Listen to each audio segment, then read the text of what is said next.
வர்ற நம்ம தலைவன் எவ்வளவு குடும்ப குட்டியோட சந்தோஷமா இருக்கான். நம்மளாம் நம்ம பொண்டாட்டியை இப்படிதான்டா பாத்துக்கணும் அப்படின்னு அவனுக்கு தோணும். கண்டிப்பா.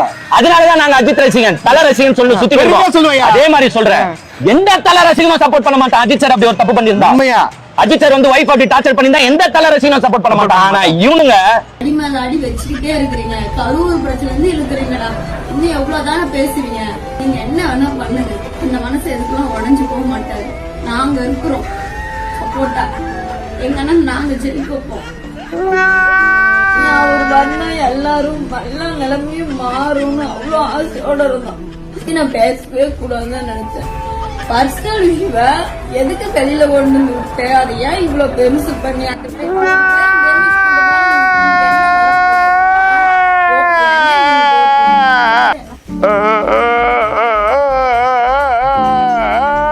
அவமானத்தை எப்படி தாங்கிக்க முடியும்?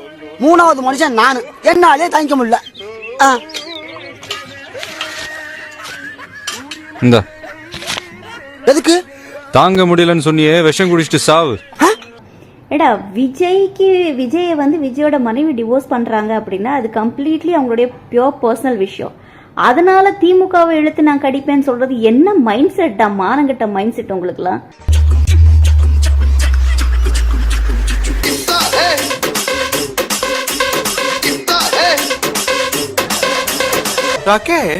வாஸ்து பார்த்து வாழ்ந்து காலத்து வச்சு போறதுக்கு இது இன்னும் மாமியார் வீடா? எச்சக்கொலக்கு முடிச்ச வைக்க வீடு இதுக்கெல்லாம்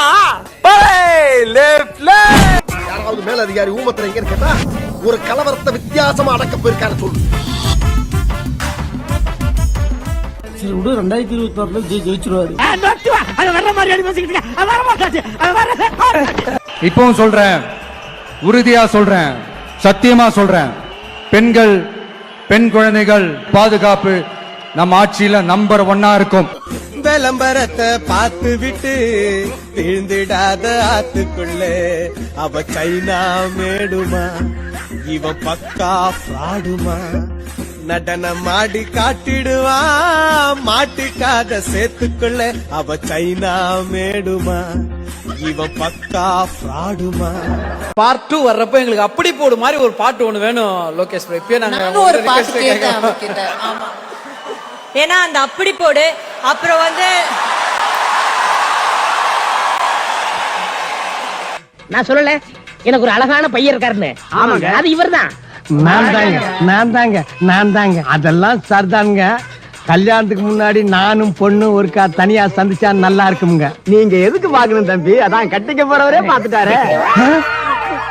என்னது இந்த நாய்க்கு பொண்ணு கொடுக்க வந்திருக்கேன். இந்த வயசுல உனக்கு பொண்ணாடா? நீங்க என்ன தப்பு எடுத்துக்கிட்டீங்க? இந்த கல்யாணம் எனக்காக பண்ண, எனக்கு அப்புறம் உங்களை கவனிச்சுக்க ஒரு தாய் வேணுங்கிறதுக்காக பண்ண. இன்னொரு பாயிண்ட் சேர்த்து சொல்றேன். நீ இதுக்கு மேல எனக்கு தொடர்ந்து நெருக்கடி கொடுத்தால் ஆதாரங்களே வெளியிடுவேன், அவங்க பேரையும் 2வது மனுதாரரா குறிப்பிடுவேன் அப்படின்னு சொல்றேன். கிட்டத்தட்ட மிரட்டல் தான். ஆதாரங்கள்ல வச்சிருக்காங்களா? நான் யார்கிட்டயும் சொல்லாத ஒரு பிரேக் பண்றேன். அவங்க இன்வெஸ்டிகேட்டிங் ஏஜென்சி வச்சு இந்த மனுல ஒரு நடிகை பேர் தான் இருக்கு, அதுல 4-5 நடிகைகள் பேர். இது அவங்களா சொன்னாங்களா இல்ல நீங்க ஃபிட்டிங் வச்சு அடிக்கிறீங்களா? ஏன் ரஜினி, இதெல்லாம் யாராவது போய் சொல்லுவாங்களா? 4 நடிகைகள் பேர் ஆதாரங்களோட இருக்கு. மாட்டிக்கினாரு ஒருத்தரி, மாட்டிக்கினாரு ஒருத்தரி, இவரை காப்பாத்தணும் கத்திரி, இவரை காப்பாத்தணும் கத்திரி. எனக்கு கொல்லணும் போல இருக்கு. நிஷாவை நினைச்சுக்கிட்டு உஷா கூட வாழ முடியாது. அப்படி வாழ்ந்தா இது அவளுக்கு செய்யற துரோகம். நோ, சட்டு புட்டுன்னு ஒரு முடிவு எடுத்துற வேண்டியதான். இது கூட இருக்க எல்லாம் விஜய் டீம் எப்படி ஆதாரங்கள் எல்லாம் வச்சிருக்காங்க, எல்லாமே பக்கா வச்சிருக்காங்க. அவங்க ரொம்ப டீசென்ட்டா இந்த நடிகை பேர் நமக்கு தெரிஞ்சா கூட, உலகத்துக்கே தெரிஞ்சா கூட அதை கூட பேச வேண்டாம்னு கடந்து போறாங்க. போதும் நிஷா, ஐயோ போதும் உஷா, போதும். நீ என் கூட கஷ்டப்பட்டு குடும்பம் நடத்தலாம், போதும்மா. இப்போ ஒண்ணு கெட்டு போல. என் பர்சனாலிட்டிக்கு ஏத்த ஹஸ்பண்ட் நீ இல்லடா, இனிமேல் உங்க கூட வாழ மாட்டான்டா அப்படின்னு இமிடியேட்டா ஒரு டைவர்ஸ் லெட்டர் கொடுத்தீங்கன்னா அப்படியே கொண்டு கோர்ட்ல கொண்டு ஜோலியை முடிச்சு போயிட்டே இருப்போமா. ஒரு பண்ற அயோக்கியத்தனங்கள்லாம் நம்ம பேசணும்னு வச்சுக்கோங்களேன், அது ரொம்ப கேவலமா இருக்கும். பிசிக்கலி மென்டலி ரொம்ப வந்து அவங்க பாதிக்கப்பட்டதா சங்கீதா சொல்லியிருக்காங்க. எவ்வளவு அவரை வெளியே இழுத்தாலும் அதே சாக்கடையில போய் விழுந்துட்டு இருந்தாரு. ஆல்சோ அந்த சாக்கடையில இருக்கிற இந்த ட்ரிஷான்ற முதல்ல இவங்க ஃபேமிலியை கண்ட்ரோல் பண்ண ஆரம்பிச்சிருச்சு. ட்ரிஷாவோட ஜல்சா பண்ணாரு. நீங்க இந்த பொண்ணை வச்சிருக்கிறது தொண்டர்களுக்கு பிடிக்கல, அவருக்கு பிடிக்கலன்னா விடு, எனக்கு பிடிக்குது. இவ தலைவி, நான் தலைவன். நாங்க தான் கட்சி தான் நாங்க. இஷ்டம் இருக்கிறவங்க இருங்க, இல்லன்னா வெளியில போங்கடா நாய்ங்களா. இனிமே நீங்க எல்லாம் வரக்கூடாது, வெளியில போங்க. செவரு பாலம் மரம் எங்கெங்க கேப் கிடைக்குதோ அங்கெல்லாம் தலைவன் தலைவி வாழ்க்கைன்னு எழுதுங்கடா. 10 ரூபாய்க்கு நயா பைசாவா மாத்தி கீழே போடு. எவனா ஸ்டெடியா நிக்கிறான் எல்லாம் உளுந்து போடுவானுங்க. போரிக்கு பசங்க நீ வா, நம்ம போலாம். சங்கீதா மேல ரொம்ப பல ஆண்டுகளா காண்டு. அவங்க இன்ஸ்டால போடுற அந்த விஜயோட நெருக்கமான போட்டோஸ் எல்லாம் சங்கீதாவை வெறுப்பேத்துறதுக்கு தான். வீட்டை தவிர வேற எதுவும் தெரியாதுன்னு நினைச்சா இவ்வளவு விஷயம் எல்லாம் தெரிஞ்சு வச்சிருக்கீங்களா? இன்னும் கூட தெரியும். போதும் போங்க. நடிகையே சொல்லல, அவங்க 2 நடிகையே சொல்றாங்க. ஒருத்தங்க கிடையாது, 2 பேர் நடிகைகள்னு சொல்லி இவரு நடிகைன்னு சொல்லுவாங்க. நல்லா கவனிச்சீங்கன்னா தெரியும், அவங்க நடிகைன்னு சில நிறைய இடத்துல வரதே தவிர அவங்க ஒரு நடிகையே சொல்லல, அவங்க 2 நடிகையே சொல்றாங்க.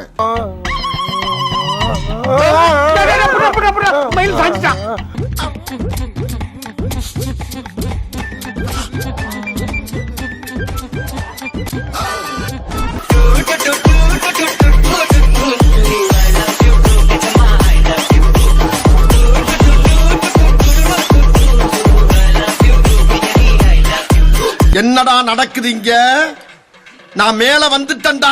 சரி, அப்ப நடிகைன்னு அவங்க சொன்னது ஒருத்தங்க கிடையாது, 2 பேர் நடிகைகள்னு சொல்லி இவரு நடிகைன்னு சொல்லுவாங்க. அது அந்த சம்பவம் சார்ந்த அந்த நடிகைங்கிறாங்க. அதாவது இந்த வெளிநாடுகளுக்கு சுற்றுப்பயணம் போறதோ, புகைப்படங்கள் வெளியிடுறதோ, அந்த தொடர்பை துண்டிச்சுக்கிறேன்னு சொன்னதோ, அந்த இதெல்லாம் வந்து ஒரு நடிகையை சொல்றாங்க. வீட்டுக்குள்ளாரியே ஒரு நடிகையை வச்சு கூட்டிட்டு வந்து கொடுத்தவன் நடத்துறாருங்கிறாங்களா, அது வேற நடிகை. எல்லாரும் வாரத்துல 6 நாள் தான் சார் வேலை செய்வாங்க. ஆனா நம்ம வேல்ராஜ் சண்டே கூட ஹார்ட் ஒர்க் பண்ணுவார் சார். கார் எடுத்துட்டு கிளம்புவாரு பாருங்க சண்டே.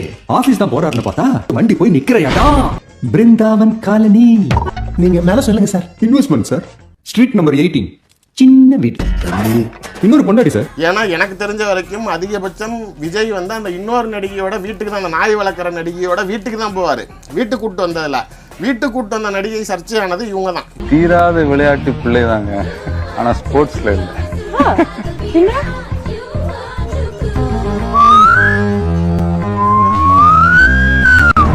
சமீபத்தில் திருமணமான நடிகையை தான் அவங்க குறிப்பிடுறாங்க. ஸோ 2 நடிகைகளையுமே அவங்க மென்ஷன் பண்ணுறாங்க. அதுக்கு உண்டான ஆவணங்களை சப்மிட் பண்ணுறாங்கிறப்ப இதுக்கு உண்டான எல்லா மெட்டீரியலையும் கொடுக்குறப்ப 2 பேத்தையும் தான் இழுத்து விடுற மணி இருக்கிறாங்க. 2-3 வாட்டி கல்யாணம் பண்ண ஆம்பளைங்களை பார்த்திருக்கேன், 4-5 வாட்டி கல்யாணம் பண்ண பொண்ணுங்களை பார்த்திருக்கேன். அந்த கல்ச்சரை பார்த்து வளர்ந்த எனக்கு 1 வருஷம் மட்டும் பொண்டாட்டியர்னு அக்ரிமெண்ட் போட்டது எனக்கு தப்பா தெரியலடி. அதனால இந்த ரேஷன் மெத்தட்ல ஒருத்தனுக்கு 1 பொண்டாட்டி தான், ஒருத்திக்கு 1 புருஷன் தாங்கிற கண்டிஷன்லாம் கிடையவே கிடையாது. நீ நானும் ஓடிடலாமா? அடே வாடி சக்லாத்தி மாமா சக்லாத்தி, நைட்ல 100 பாக்குறியாடி? ஓடி போற என்னமெல்லாம் வச்சுக்கிட்ட அப்படியே ஜம்ப் பண்ணி வந்து போறேன்னு. இல்ல உங்களுக்கு எல்லாம் என்ன பிரச்சனைன்னு கேக்குறேன். தங்கச்சி இருக்கிறோம், 1000 அக்கா இருக்கிறோம், பொண்டாட்டியா கூட இருந்துட்டு போறமே. அவதான் ரெடியா இருக்கலாமே என் சொக்கலசி முண்டை. 1000 அக்கா இருக்கிறோம், பொண்டாட்டியா கூட இருந்துட்டு போறமே. எங்க தளபதிக்கு நாங்க நிப்போம்.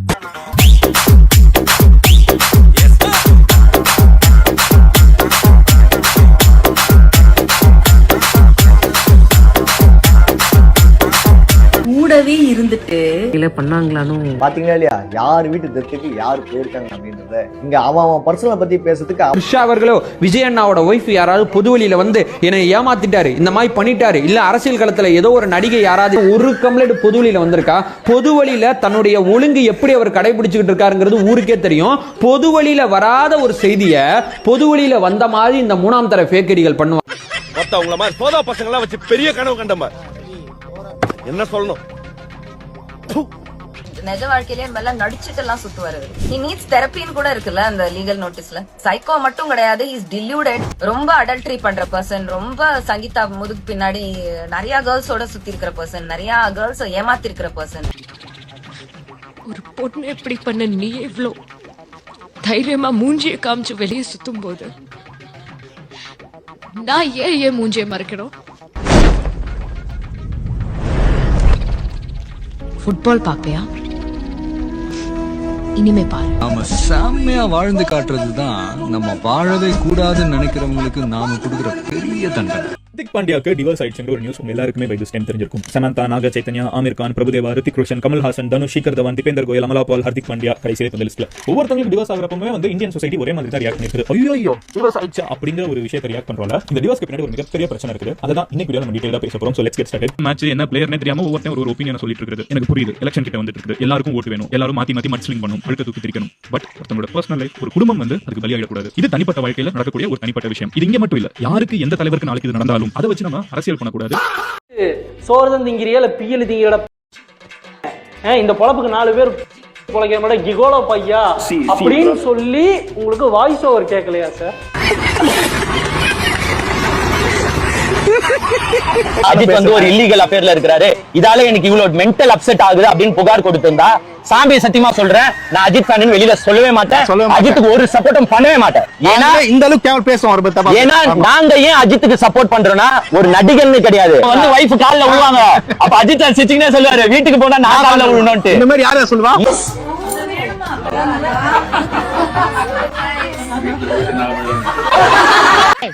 இப்பதானே குடிச்ச, தம்பி குடிக்க வேணாமா? என் பொண்டாட்டி கூட இவ்வளவு பாசமா இருந்தது என் செல்லம். என் வாழ்க்கையில உன்னை தவிர யாருக்கு கிடையாது. ஆகட்டு அப்பா. அப்பாவா? யாரா அது?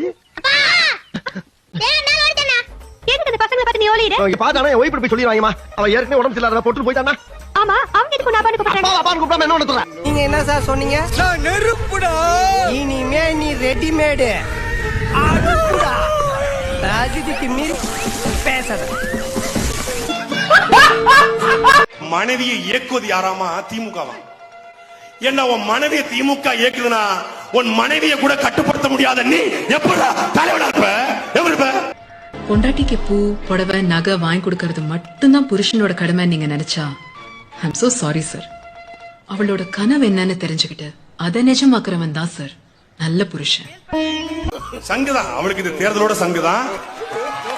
மனநலம் பாதிக்கப்பட்டவங்கள தற்கூரின்னு தயவு செஞ்சு திட்டாதீங்க. ஏன்னா உங்க வீட்டுல உங்களுடைய உறவுகள் யாராவது மனநலம் பாதிக்கப்பட்டிருந்தா அவங்கள தற்கூரின்னு திட்டுவீங்களா? கண்டிப்பா கிடையாது. ஏன்னா அவங்களுக்கு நல்ல ஒரு மனநல மருத்துவத்தை போய் காட்டுவீங்க, அதானே? ஸோ அவங்களுக்கு வந்து ஏதோ சினிமா மோகத்துல அவங்க அப்படி சுத்திட்டு இருக்காங்க. நம்ம தான் அவங்களுக்கு டிஃபைன் பண்ணணும் ஒவ்வொரு விஷயத்தையுமே. பாலிடிக்ஸ்னா என்ன, இந்த மாதிரி ஒவ்வொரு விஷயத்தையுமே நம்ம தான் ஸ்பூன் ஃபீட் பண்ணணும். ஸோ அப்பதான் அவங்களுக்கு அது புரியும். அவங்க ஏதோ அவசரத்துல போய் நிக்கிறாங்க. மாஸ் பாப்புலேஷனோட அட்டென்ஷனை ஒரு குரூப்புக்கு எதிராக திருப்புறது, ஒரு குரூப்புக்கு ஆதரவா மாத்துறது மேல இருக்கக்கூடிய அதிகார வர்க்கம் தான் டிசைட் பண்ணுது, இவங்க கிடையாது. ஸோ நமக்குள்ளேயே திட்டிட்டு இருக்கிறதுனால நம்ம அவங்கள திட்டுவோம், அவன் பதில் நம்மளை திட்ட. ஸோ இன்னும் வந்து ஒரு பிளவுகள் தான் நம்ம சமுதாயத்தில் உருவாகும். ஸோ அதனால மனநலம் பாதிக்கப்பட்டவங்க யாரையுமே திட்டாதீங்க, அவங்களுக்கு அட்வைஸ் பண்ணுங்க. முடிஞ்ச நல்ல மனநல மருத்துவர்கிட்ட போய் காட்டுங்க. யூடியூப் சேனலுக்கு எல்லாருமே லைக் பண்ணுங்க, ஷேர் பண்ணுங்க, சப்ஸ்கிரைப் பண்ணுங்க. அந்த பெல்லுங்கிற பட்டன் இருக்கும், உங்க பொண்ணான கையால அந்த பெல்லை மட்டும் கொஞ்சம் அமுக்கிடுங்க. உங்களால முடிஞ்ச ஒரு 100 சப்ஸ்கிரைப் வந்தா அவங்க குடும்பம் செழிக்கும், அவங்கள சுத்தி